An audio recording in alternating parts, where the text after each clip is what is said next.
Hey everyone, this is Ellie Maman, designer of Vector Wars, coming back for part three of Vector Wars. And if you remember the situation from part two, we'd been moved and they had to deploy. Was not looking good for the blue team.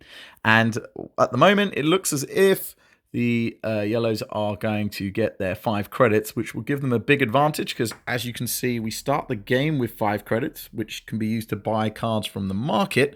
But in the meanwhile, if they get those 5 credits, that could be a advantage. Now, I've got quite a few options here. I could just choose to pick up, but the problem with that is that they're probably going to attack with whatever they have on that side. Now, we actually know. I mean, we wouldn't know because it was the opposing player, but we do know because I put it there myself. And we know it's an 8 versus 1. And so even if they were to roll a 1, and the blue team were to roll a 6, we'd end up with 9 versus 7, which is still a loss for blue. So we can't sit there because we are just going to lose Nona Tau. That'll be a 1 victory point for the Yellows team, and they will also get a credit for making a kill. So we don't want that. So we're going to have to think of some clever options. Now, we could deploy some of our characters. We have quite a few characters here, and it is a legitimate strategy to play a character like Varston, who we saw earlier, face down in a position that's adjacent to a character that is going to attack, because they can't just attack a single character. They have to attack all the surrounding characters.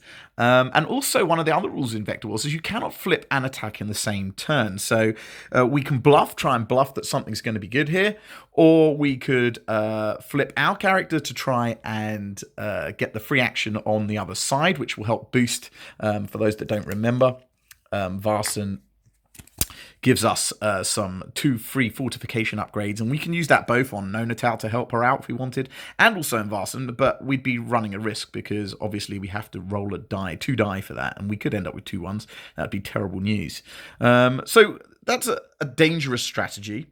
So I'm looking down here and I'm thinking, well, why don't we have a look at what's in the market? Because that is what it's there for, to help out in times of need. Now, we could try and buy Gravity Well, but the Gravity Wells can't be used the turn you buy them, so that's not going to help.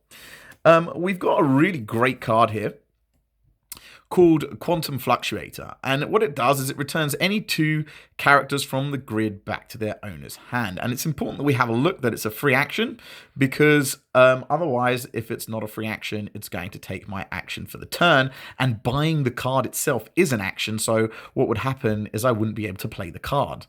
But if it's a free action, it means I can buy it and play it. So we're going to do that, spend our 3 credits, and we're going to play this card, and it's going to allow me another opportunity to battle for those 5 credits, because it says return any 2 characters from the grid back to their owner's hands. I'm going to put this card in the discard pile. I'm going to bump this back to the yellows, and I'm going to bump Nona Tau back to the blues. So we're back in a position where it's now the yellow team. We need to regenerate a new card, refresh the market there with a new card, and it's now the yellow team's turn again. And they could just deploy back there again into the 5 credit space.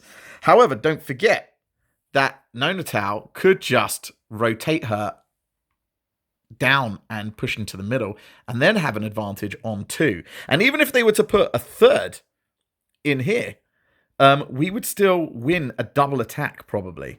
So it's dangerous for the yellow team to attempt to place their character here. There are lots of other options. We've literally only skimmed the surface. It's because I've only looked at 1 character, but you do have 9 other options. Well, 8 other options, because there are 9 cards, but you have 9 options in total on what you can do on your turn. Another point here is that you don't need to necessarily win those 5 credits, because if you lose the 5 credits, you could pick up the 2 and the 3, and you would end up with a net of the same value. So going for the 5 credits is important, but it isn't the be all and end all of the match.